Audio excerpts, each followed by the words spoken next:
NCERT exercise 6.2 question number 9 सिद्ध कीजिए कि अंतराल 0 to π/2 में y equals to 4 sin theta upon 2 plus cos theta minus theta का एक वर्धमान फलन है। तो देखिए इसको हमें दिखाना है वर्धमान फलन। तो वर्धमान फलन दिखाने के लिए क्या करेंगे, इसको हम पहले करेंगे डिफ्रेंशिएट। तो हमें जो दिया है यहाँ पर फलन वो है y, और y की जो वैल्यू है वो है 4 sin theta upon 2 plus cos theta minus theta. अब इसको करेंगे differentiate with respect to theta. With respect to theta इसका डिफ्रेंशिएशन करने के लिए हम लिखेंगे dy over d theta equals to, इस नीचे वाले का कर लेंगे whole square 2 plus cos theta whole square लगाएंगे, और यहाँ पर क्या करेंगे देखिए 2 प्लस कोस थीटा, इसको लिखेंगे हम ब्रैकेट में, और इसकी जो 4 sin थीटा है इसका कर देंगे डिफ्रेंशिएशन। तो D over d theta 4 sin theta. Okay, फिर लगाएंगे हम यहाँ पर लगाएंगे माइनस। अब 4 sin थीटा लिखेंगे पहले और डिफ्रेंशिएशन करेंगे 2 प्लस कोस थीटा का। नाउ डिफ्रेंशिएशन ऑफ थीटा, तो डी थीटा ऑफ थीटा ये वैल्यू आ जाएगी 1। तो आगे इसकी जो वैल्यू आएगी वो आएगी, देखिए यहाँ पर 2 प्लस कोस थीटा ये रहेगा ऐसे ही, और ये लिखेंगे 4 cos theta. Now 4 sin theta, इसका डिफ्रेंशिएशन हो जाएगा 2 का 0 माइनस साइन थीटा, कोस का हो जाएगा माइनस साइन थीटा। नीचे लिखेंगे 2 प्लस कोस थीटा का स्क्वायर, माइनस में लिखेंगे इसको 1 डी थीटा ऑफ थीटा।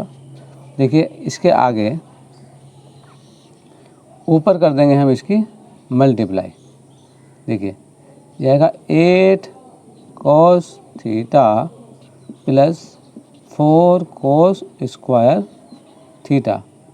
देखिए यहाँ पर माइनस माइनस प्लस हो जाएगा, और ये आएगा 4 sin स्क्वायर थीटा अपॉन में लिखेंगे 2 प्लस कोस थीटा का होल स्क्वायर, नाउ माइनस 1।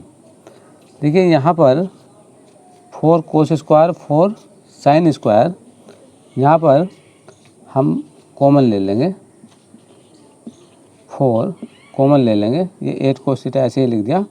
यहाँ पर अगर मैं 4 कॉमन ले लूँ यहाँ से और यहाँ से, तो ये वैल्यू हो जाएगी 1, तो ये केवल हो जाएगा 4। ओके, क्योंकि sine square plus cos square हो जाएगा 1, ये है प्लस 2 प्लस कोस थीटा का होल स्क्वायर एंड माइनस 1। ये वैल्यू है d y over d theta की। ओके, अब और इसे देख लेते हैं, आगे सोल्व करेंगे।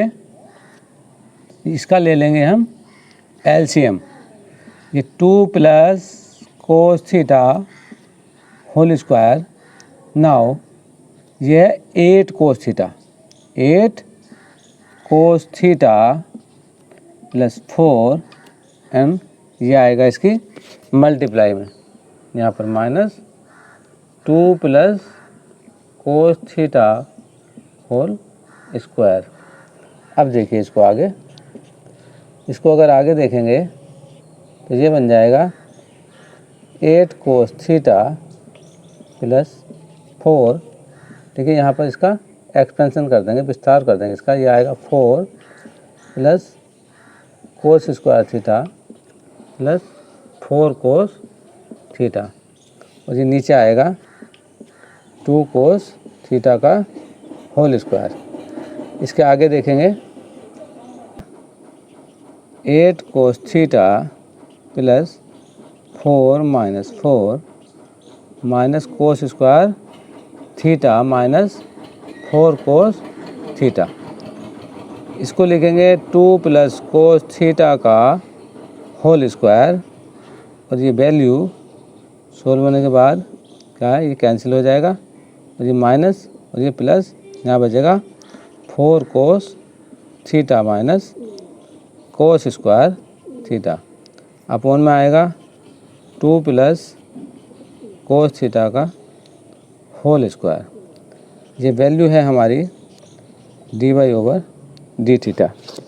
अब देखिए इसके आगे अगर मैं बात करूं तो ये हो जाएगा 4, इसके आगे देखिए ये कोस कॉमन आएगा, कोस थीटा कॉमन लेंगे, ब्रैकेट में बचेगा 4 माइनस कोस थीटा अपॉन में बचेगा 2 प्लस कोस थीटा का होल स्क्वायर।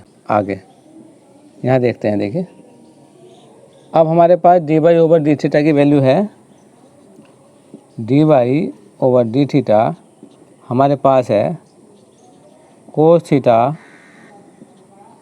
ब्रैकेट में है 4 minus cos theta upon 2 plus cos theta का होल स्क्वायर। ओके, तो देखिए अंतराल कितना हमारे पास, अंतराल है 0 to π/2, 0 to π/2 अंतराल है। तो यहाँ पर देख लेंगे dy ओवर डी थीटा ये क्या होगा, पॉजिटिव होगा या निगेटिव। देखिए 0 से π/2 के बीच, 0 to π/2, देखिए बात करते हैं अगर 0, 30, 60, 45, देखिए 45 या 90 के बाद, चलो 90 ले लेते हैं, तो कोस 0 की वैल्यू होती है 1, और फिर यहाँ पर √3/2 1/2 एंड कोस 90 की वैल्यू होती है 0। मतलब ये हुआ कि वैल्यू डिक्रीज होती है, बट होती कितनी है 1 to 0, 0 से 1 के बीच वैल्यू होती है, बट नेगेटिव वैल्यू नहीं होती है। तो ये कोस थीटा रह जाएगा यहाँ पर पॉजिटिव। अब जब ये वैल्यू 1 से 0 के बीच है, तो अगर हम कोस का मान रखेंगे तो सेकंड ब्रैकेट भी हमारी रह जाएगी पॉजिटिव। इसके आगे 2 प्लस कोस थीटा, यहाँ पर कोस थीटा का मान रखेंगे, फिर हो जाएगा उसका स्क्वायर, तो ये वैल्यू भी रहेगी हमारी पॉजिटिव। ओवरऑल टोटल वैल्यू हमारी रहेगी पॉजिटिव। तो इस तरह से dy ओवर डी थीटा हो जाएगा ग्रेटर दैन 0। तो हम लिख सकते हैं अतः फलन, जो फलन हमें दिया था भाई, फलन एक वर्धमान फलन है, वर्धमान फलन है, और यही हमें यहाँ पर दिखाना था। क्वेश्चन नंबर 10, सिद्ध कीजिए कि लघुगणकीय फलन अंतराल 0 to इनफाइनाइट में निरंतर वर्धमान फलन है। तो यहाँ पर हमें दिखाना है लघुगणकीय फलन, और अंतराल 0 to इनफाइनाइट में क्या है, वर्धमान दिखाना है। तो पहले देखेंगे कि लघुगणकीय फलन होता क्या है। लघुगणकीय मतलब लोगरिथमिक। तो यहाँ पर हम ले लेते हैं एक फंक्शन log x, तो ये लघुगणकीय फलन है। अब इसको डिनोट कर सकते हैं बाई f(x) से। तो क्या है सॉल्यूशन में, देखिए माना, यहाँ पर मान लेते हैं, इसको हम थीटा भी मान सकते थे, कुछ और भी मान सकते थे फंक्शन को, बट हमने यहाँ पर x ले लिया। अब इसको हमें दिखाना है इस अंतराल में वर्धमान। तो क्या करना होगा, डिफ्रेंशिएट करना होगा। तो differentiating with respect to x, differentiation करेंगे तो यहाँ पर आ जाएगा f डैश, f का डिफ्रेंशिएशन f डैश, और ये हो जाएगा 1/x। अब देखिए अंतराल है हमारे पास 0 to इनफाइनाइट। तो अंतराल 0 to अनंत में क्या होगा, देखिए यहाँ पर ये वैल्यू है, ये 0 है और ये है इनफाइनाइट। तो जैसे यहाँ 1 है, 2 है, तो ये वैल्यू यहाँ पर बढ़ती जाएगी। तो तो 1/x में जैसे हम वैल्यू डाल दें 0 के अराउंड, तो ये वैल्यू आएगी इनफाइनाइट, और इनफाइनाइट डाल देंगे यहाँ पर तो आएगी 0। मतलब ये हुआ कि ये वैल्यू डालने पर इनफाइनाइट आएगी और ये वैल्यू डालने पर 0 आएगी। तो मतलब वैल्यूज़ के जो मान होंगे वो आएंगे 0, इनफाइनाइट से 0 के बीच, इनफाइनाइट से 0 के बीच यहाँ पर वैल्यूज आएंगी। तो सब वैल्यूज़ कैसी होंगी? पॉजिटिव ही रहेंगी। तो इसलिए अंतराल इसमें f' कैसा हो जाएगा हमारे पास? पॉजिटिव फंक्शन हो जाएगा, या ऐसे कह सकते हैं कि वैल्यू हो जाएगी ग्रेटर देन 0। तो हम लिख सकते हैं अतः फलन अंतराल इसमें अंतराल 0 to इनफाइनाइट में निरंतर वर्धमान फलन है, वर्धमान फलन है। ओके, बस यही हमें दिखाना है। क्वेश्चन नंबर 11, सिद्ध कीजिए कि अंतराल -1 से 1 के बीच फंक्शन f(x) बराबर x² - x + 1 से प्रदत्त फलन न तो वर्धमान है और न ही ह्रासमान है। तो यहाँ पर जो फंक्शन है f(x) = x² - x + 1, और हमें इसको दिखाना है कि ये फंक्शन न तो वर्धमान है और न ही ह्रासमान है। तो हमें यहाँ पर ये जो है फंक्शन f(x) दिया है। अब हम इसको करेंगे differentiate with respect to x। x के रेस्पेक्ट में इसका डिफ्रेंशिएशन हो जाएगा f'(x), और यहाँ पर इसको लिखेंगे 2x - 1। 1 का डिफ्रेंशिएशन हो जाएगा 0। नाउ क्या करेंगे? f'(x) बराबर 0 रखने पर इस वैल्यू को रख लेते हैं 0। तो अब 2x - 1 = 0, तो यहाँ पर x आएगा 1/2। ओके, अब 1/2 अगर बात करें नंबर लाइन की, रियल नंबर लाइन पे हम इसको शो करना चाहते हैं, तो यहाँ पर लिख लूँ मैं 1/2। तो मुझे इधर लिखना पड़ेगा -इनफाइनाइट, तो यहाँ लिखना पड़ेगा इनफाइनाइट।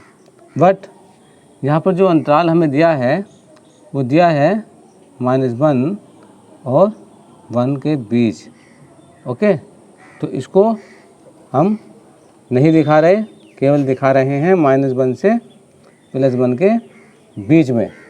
तो अब हमारे पास जो अंतराल हैं अकॉर्डिंग टू क्वेश्चन, पहले हम अंतराल लिखेंगे -1 से 1/2। तो ये -1 हो जाएगा, ये हो जाएगा 1/2। अब देख लेते हैं हम f'(x) की वैल्यू। तो यहाँ पर जो f'(x) है, f'(x) हमारे पास है 2। देखिए 2, इसको हम ऐसे भी लिख सकते हैं, ये f'(x) है, 2 कॉमन ले लें अगर हम यहाँ पर, तो ये हो जाएगा x - 1/2। ओके, तो f'(x) को हम यहाँ पर रख रहे हैं और इसमें डालेंगे इसकी वैल्यू। अब अगर बात करें हम -1 और 1/2 के बीच वैल्यू की, तो यहाँ पे जो वैल्यूज होंगी वो होंगी कम, 1/2 से कम होगी ये वैल्यू। यहाँ पर जो रखेंगे x की, तो ये ब्रैकेट आ जाएगा हमारा नेगेटिव। ओके, क्योंकि x की वैल्यू 1/2 से जब लेफ़्ट साइड में रखेंगे तो इससे छोटी होगी, लेफ़्ट साइड में जैसे जाएंगे तो छोटी होने की वजह से यहाँ पर ये ज़्यादा हो जाएगी नेगेटिव वैल्यू, तो ये आएगा नेगेटिव। ओवरऑल हमारी जो वैल्यू होगी f'(x) की वो आ जाएगी नेगेटिव, और f'(x) हो जाएगा ग्रेटर देन 0। तो यहाँ पर फलन को लिखना पड़ेगा हमें निरंतर ह्रासमान, निरंतर ह्रासमान यहाँ पर हमारा ये फलन हो जाएगा। बट अब हम देखेंगे अंतराल कितने में, 1/2 से 1 के बीच। 1/2 से ले लेते हैं 1 के बीच, एफ डैश एक्स की वैल्यू, तो ये हो जाएगी 2x माइनस 1/2। तो देखिए 1/2 से जब राइट साइड में हम वैल्यू डालेंगे तो ये वैल्यू हो जाएगी 1/2 से ग्रेटर। तो यहाँ पर वैल्यू मिलेगी हमें पॉजिटिव और टोटल वैल्यू मिलेगी हमें पॉजिटिव एफ डैश एक्स की। एफ डैश एक्स हो जाएगा हमारा ग्रेटर देन 0। तो फलन को लिखेंगे निरंतर क्या, वर्धमान। तो अब ये फलन यहाँ पर निरंतर ह्रासमान है इस इंटरवल में, और फलन इस इंटरवल में निरंतर वर्धमान है। तो हम कह सकते हैं कि फलन अतः फलन न तो वर्धमान है, न तो वर्धमान है और न ही ह्रासमान है। यही हमें यहाँ पर दिखाना था। ओके।